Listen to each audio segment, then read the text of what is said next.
얼음 창고에서 일하는 한 사람이 있었습니다. 창고 안은 추웠기 때문에 추위를 잊기 위해서라도 열심히 일했습니다. 그러자 땀이 나기 시작했습니다. 그는 손으로 땀을 닦으려다가 손목시계가 없어진 것을 알았죠. 시계를 찾기 위해서 얼음 조각들을 이리저리 옮겨 보았지만 결국 찾지 못했습니다. 동료들도 함께 찾아보았지만 찾지 못했어요. 그러나 그는 포기할 수 없었습니다. 왜냐하면 그 시계가 어떤 시계냐? 결혼 예물이었기 때문에 그렇죠. 점심시간이 되어서 하는 수 없이 창고에서 나와서 점심 식사를 하는 둥 마는 둥 하고 다시 창고 안으로 들어가려는데 창고 안에서 심부름을 하는 소년이 나오더니 놀랍게도 시계를 건네주는 거예요. 네가 찾았냐? 예. 아니 어떻게 찾았어? 간단하던데요. 아까는요 아저씨들이 너무 서두르고 또 너무 시끄럽게 말을 하면서 찾느라 찾지 못한 거예요. 아저씨들이 모두 나간 후에 제 숨소리까지 죽고 가만히 있었어요. 그랬더니 아니 세상에 시계 소리가 똑딱 똑딱 째깍 째깍 들리지 않겠어요? 그래서 찾았어요. 그는 소년의 지혜를 칭찬하지 않을 수가 없었습니다. 성도 여러분, 우리가 사는 시끄러운 세상에서도 조용히 귀를 기울이면 하나님의 음성을 들을 수 있고 우리의 마음을 기울이면 하나님이 우리 곁에 계심을 깨달을 수 있습니다. 하나님은 이스라엘 백성에게 많은 것을 말씀하셨습니다.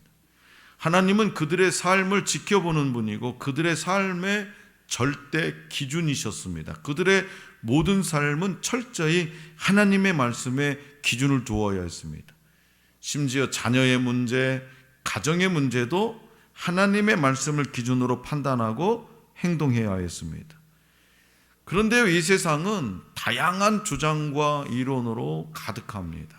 따라서 하나님의 말씀에 마음을 두지 않으면 세상적인 가치관에 쉽게 흔들릴 수밖에 없습니다. 오늘 우리에게 주신 본문 말씀에서 하나님은 세 가지 질문을 반어법 형태로 말씀하시죠. 그 질문을 통해서 하나님께서 저와 여러분들에게 말씀하시고자 하는 것이 무엇인지 깊이 헤아려 볼 수 있기를 원합니다. 먼저 하나님은 장자권을 어떤 기준으로 물려주라고 명령하셨을까요?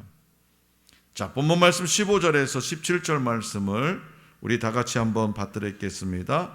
15절부터 17절 시작. 어떤 사람이 두 아내를 두었는데 하나는 사랑을 받고 하나는 미움을 받다가 그 사랑을 받는 자와 미움을 받는 자가 둘 다 아들을 낳았다 하자 그 미움을 받는 자의 아들이 장자이면 자기의 소유를 그의 아들들에게 기업으로 나누는 날에 그 사랑을 받는 자의 아들을 장자로 삼아 참 장자 곧 미움을 받는 자의 아들보다 앞세우지 말고 반드시 그 미움을 받는 자의 아들을 장자로 인정하여 자기의 소유에서 그에게 두 몫을 줄 것이니 그는 자기의 기력의 시작이라 장자의 권리가 그에게 있음이니라. 아멘. 한 남자가 두 아내를 거느리는 것은 분명히 하나님의 창조 질서에 위배되는 일입니다. 이 말씀은 당시 이스라엘 백성들의 실천 윤리로 주어진 것으로서 불행한 사태에 대한 예방책을 제시해주고 있습니다. 당시 이스라엘 사회는요, 일부 다처제였습니다. 일부 다처제. 만약에 한 남자가 두 아내 중 한 사람은 미워하고 한 사람은 사랑한다고 가정해 봅시다. 두 아내 모두 아들을 낳았다면 장자권, 큰아들, 이 장자권을 누구에게 물려줄 것인가에 대한 문제가 생기는 거죠. 그래서 감정대로 남편의 감정대로 한다면 사랑하는 아내가 낳은 아들에게, 야곱을 예를 들면 레아보다 라헬이 낳은 요셉에게 장자권을 막 주고 싶은 거죠. 르우벤보다. 그 사랑하는 아내가 낳은 아들에게 장자권을 물려주려 하겠지만 하나님은 그것을 금지하셨다라는 거예요.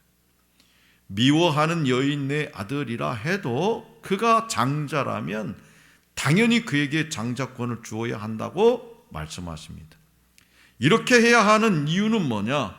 맏아들이 기력의 시작이기 때문이죠. 기력의 시작이라는 말이 뭐냐? 기력의 시작.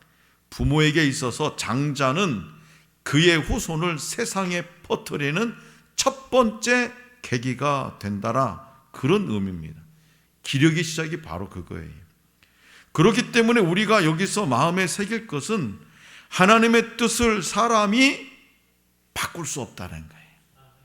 하나님의 뜻을 사람이 바꿀 수가 없습니다. 그가 어느 아내를 더 사랑하느냐의 문제보다도 더 중요한 건 뭐냐? 하나님이 세우신 법과 질서입니다. 둘째로 하나님은 부모의 말을 듣지 않는 완악하고 패역한 아들을 어떻게 징계하라고 명하십니까? 자, 본문 말씀 18절에서 21절 말씀을 우리 다 같이 받들겠습니다. 시작. 사람에게 완악하고 패역한 아들이 있어 그의 아버지의 말이나 그 어머니의 말을 순종하지 아니하고 부모가 징계하여도 순종하지 아니하거든 그의 부모가 그를 끌고 성문에 이르러 그 성읍 장로들에게 나아가서 그 성읍 장로들에게 말하기를 우리의 이 자식은 완악하고 패역하여 우리 말을 듣지 아니하고 방탕하며 술에 잠긴 자라 하면 그 성읍의 모든 사람들이 그를 돌로 쳐 죽일지니 이같이 내가 너희 중에서 악을 제하라. 그리하면 온 이스라엘이 듣고 두려워하리라. 아멘. 그러니까 예나 지금이나 부모를 거역하는 자녀들이 있습니다. 예나 지금이나 부모를 거역하는 자녀들이 있어요. 부모는 그런 자녀를 꾸중하곤 하죠. 그런데 다른 사람이 자기 자녀를 혼내는 모습을 보게 되면 부모는 대부분 이렇게 말하죠. 왜 남의 자식 갖고 그래? 당신 자식이나 잘 키워. 내 자식은 내가 알아서 할 테니까. 대체적으로 그렇게 얘기합니다. 그런 부모는요, 자녀가 죄를 지어서 끌려갈 때도 용서해달라고 관원에게 빌 것입니다. 차라리 내 자식은 놔두고 나를 잡아가시오. 그럴 겁니다. 그런데 본문은 오히려 패역한 자녀를 부모가 성읍 장로들에게 고발하고 성읍 사람들은 그를 돌로 쳐 죽이라고 말씀합니다. 세상에 어느 부모가 자식을 이렇게 고발해가지고 돌에 쳐 맞게 내버려 두겠습니까? 처형 당하게 하겠습니까? 그래서 이 명령은요, 굉장히 충격적인 거죠. 아무리 아들이 부모의 말을 거역하고 방탕하게 산다고 해도 그 아들을 죽게 하는 부모는 없기 때문이죠. 그럼에도 불구하고 하나님이 이렇게 인간의 본성을 거스리는 충격적인 명령을 내리신 것은 이스라엘 공동체가 죄를 철저히 경계해서 거룩한 공동체가 되기를 원하셨기 때문이죠. 이런 말이 있잖아요. 사람은 고쳐서 사용 안 된다고. 가끔씩 그런 말들이 실감날 때가 많아요. 사람은 고쳐서 사용할 물건이 안 된대. 그냥 부모의 마음은 항상 그런 거잖아요.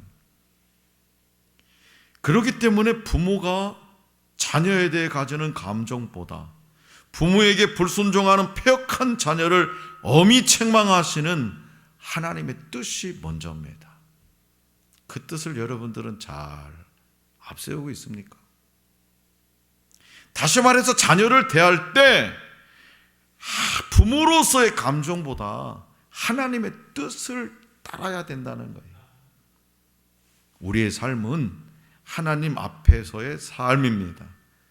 그렇기 때문에 부모와 자녀의 관계에서도 하나님의 말씀이 기준이 되어야 돼요. 그 하나님의 말씀이 기준이 되지 않고 부모의 감정대로 치우치면 그 자녀를 바로잡을 수가 없어요. 사적 감정으로 죄를 그냥 묵과하거나 넘어가지 말고 어떻게든지 하나님의 의를 추구하는 성도들이 되어야 됩니다. 마지막으로 하나님은 나무에 달려 처형당한 사람의 시신을 어떻게 다루라고 명하십니까? 자, 본문 말씀 22절에서 23절을 다 같이 받들어 읽겠습니다. 시작. 사람이 만일 죽을 벌을 범함으로 네가 그를 죽여 나무 위에 달거든 그 시체를 나무 위에 밤새도록 두지 말고 그날에 장사하여 내 하나님 여호와께서 네게 기업으로 주시는 땅을 더럽히지 말라. 나무에 달린 자는 하나님께 저주를 받았음이니라. 아멘. 이스라엘 백성은 엄격하게 율법을 시행했습니다. 하나님의 법을 어긴 사람들은 사형에 처했습니다. 시신은 나무에 매달았는데 이는 하나님의 심판과 거절을 상징했습니다. 그런데 하나님은 밤새도록 그 시신을 나무에 매달아 두지 말고 그날에 장사하라고 명하십니다. 그 이유는 처형당한 사람은 하나님의 저주를 받은 사람이고 저주받은 사람의 시신은 부정하기 때문이죠. 그리고 밤새 매달아 놓는 것은 하나님이 주신 거룩한 땅을 더럽히는 것이기 때문입니다. 본문 말씀을 통해서 주목할 것은 시신을 처리하는 문제 역시 하나님의 뜻에 따라야 한다는 거예요. 시신을 처리하는 문제도. 가나안 땅은 하나님이 이스라엘에게 기업으로 주신 땅이고 거룩한 그 땅에 저주받은 시신을 밤새도록 두면 안 된다는 겁니다. 하나님은 이스라엘 영내가 정결하기를 원하셨고 악인을 향한 분노에도 넘지 말아야 할 한계를 정해 주셨습니다. 이처럼 이스라엘 백성은 모든 것을 하나님과 관련지어서 판단하고 생각해야 했습니다. 하나님의 뜻인지 아닌지, 하나님의 것을 거룩하게 보존하는 것인지 하나님께 옳은 것인지를 이스라엘 백성은 항상 고려했다는 거죠. 오늘 내가 말하고 행동하는 이 모든 것이 하나님의 뜻인지 아닌지, 하나님의 영광을 가리는 것인지 하나님의 영광을 높이는 것인지. 성도 여러분, 장자권 계승이나 불순종하는 자녀를 징계하는 규정에 나타난 하나님의 성품은 어떠합니까? 일상에서 모든 일의 판단 기준은 무엇이 되어야 하겠습니까? 오늘 우리는 장자권 계승과 불순종하는 아들을 처리하는 규정에서 하나님의 공의로운 성품을 볼 수 있습니다. 하나님은 모든 사람에게 공평한 기회를 주시는 분이고 그리고 질서의 하나님이십니다. 특히 부모에게 거역하는 것은 결국 하나님의 권위에 도전하는 것과 같습니다.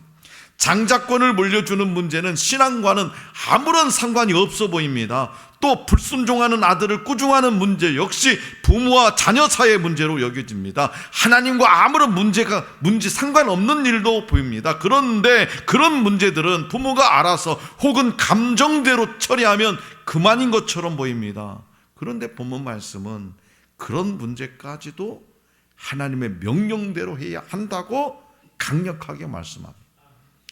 아무리 미워하는 아내의 소생이라도 그가 장자라면 장자권을 주어야 한다고 하나님은 말씀하십니다. 야곱은 이걸 하나님 말씀에 순종했던 거죠. 그래서 레아의 아들 루벤을 장자로 삼으신 거죠. 이것은 그를 먼저 세상에 태어나게 하신, 미워하는 아내의 장자로 태어나게 하신, 그를 먼저 세상에 태어나게 하신 하나님의 섭리에 순응하는 것입니다. 또한 부모에게 패역한 아들을 벌 주는 것은 10계명의 5번째 계명인 내 부모를 공경하라와 관련된 것입니다. 하나님의 뜻을 따르는 것입니다. 이를 통해서 이스라엘 백성의 삶은 모든 일이, 하나에서 10까지 모든 일이 하나님과 연결되어 있음을 알게 됩니다. 레위기 11장에서 하나님은 모세를 통해서 이스라엘 백성이 먹어도 좋은 음식과 먹어서는 안 될 음식을 구분하고 있습니다. 이러한 사소한 일상사까지도 하나님의 말씀을 따라했습니다.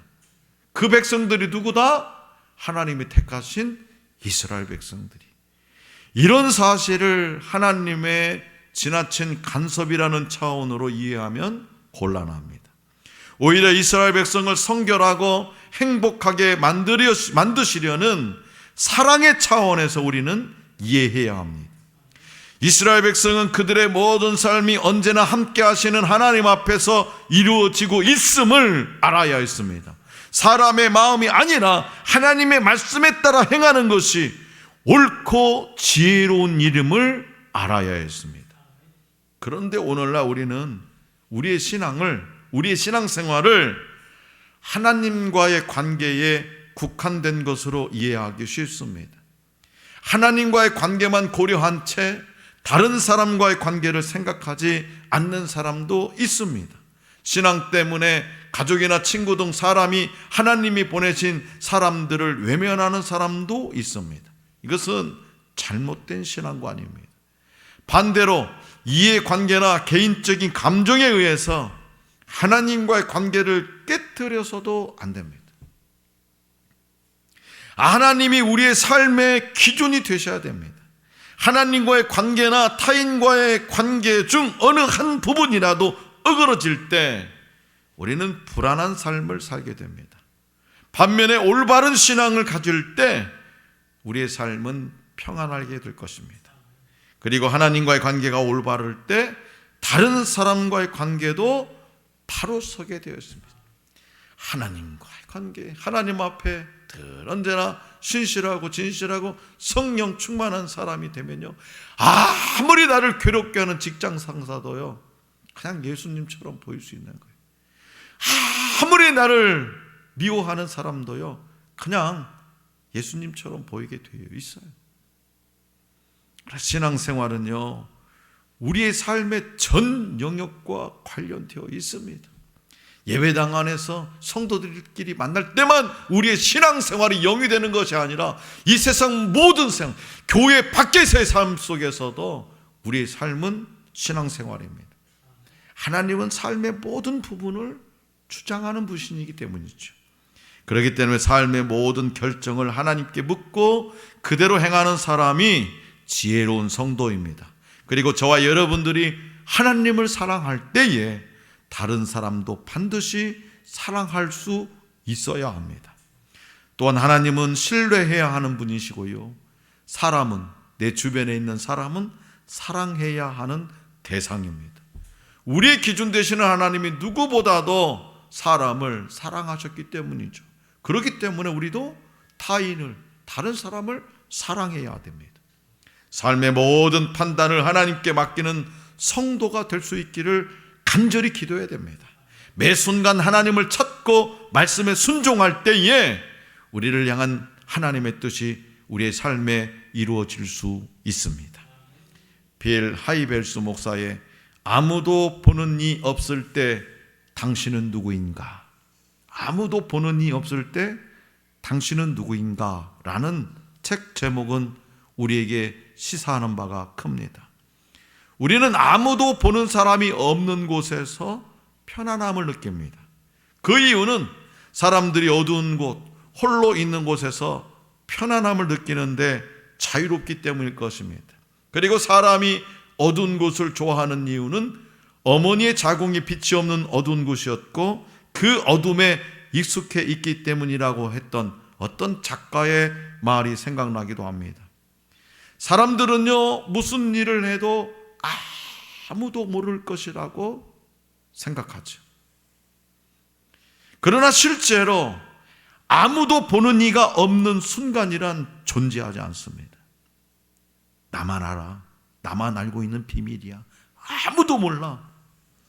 그런데 그 순간은 존재하지 않습니다.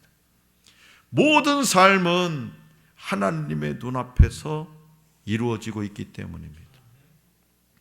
우리나라가 치안 질서 유지가 세계 최고입니다. 왜 그런 줄 아십니까? CCTV입니다. 우리의 일거수일투족이 다 CCTV에 생활 방범 시스템에 다 노출되어 있습니다. 그런데요, 그 과학보다도 첨단 기술보다도 월등하신 분은 누구냐? 하나님이시죠. 사랑하는 성도 여러분, 우리의 삶은 칼빈의 말처럼 하나님 앞에 코람데오에 있습니다. 하나님 앞에 우리의 삶은 코람데오예요. 하나님 앞에 적나라하게 드러나 있습니다. 그렇기 때문에 성도의 최우선 순위는 하나님이시고요, 그분을 기쁘시게 하는 삶을 살아야 됩니다. 이것은 바로 하나님 나라인 성도인 저와 여러분들이 지켜야 할 대원리입니다. 우리 인생의 절대 기준은 나의 감정도 아닙니다. 다른 사람들의 입장도 아닙니다. 오직 하나님, 그분만이 우리의 절대 기준입니다.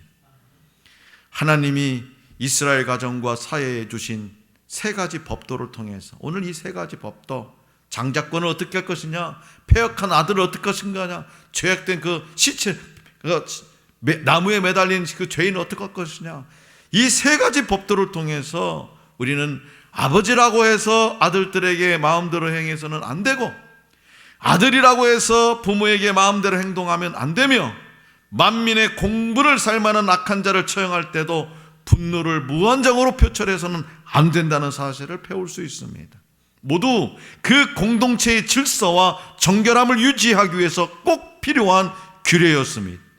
이러한 뜻을 헤아려서 우리가 속한 교회와 사회 가운데 이런 질서와 정결함이 유지될 수 있도록 우리의 감정을 절제하고 정결한 삶과 행동을 이어가야 됩니다. 늘 언제나 나의 모습은 하나님 앞에서라는 삶, 그런 삶의 자세를 가지고 살아야 된다는 거죠. 그러므로 우리의 마음이 아니라, 우리의 감정이 아니라, 우리의 생각이나 어떤 지식이 아니라, 우리의 경험이 아니라 하나님의 말씀에 따라 행하는 것이 옳고 지혜로운 일이라는 것을 명심하시기 바랍니다. 어떤 환경과 여건 속에서도 코람되어 하나님 앞에서 하나님의 정의를 따라 행하는 저와 여러분들이 될 수 있기를 간절히 기원합니다.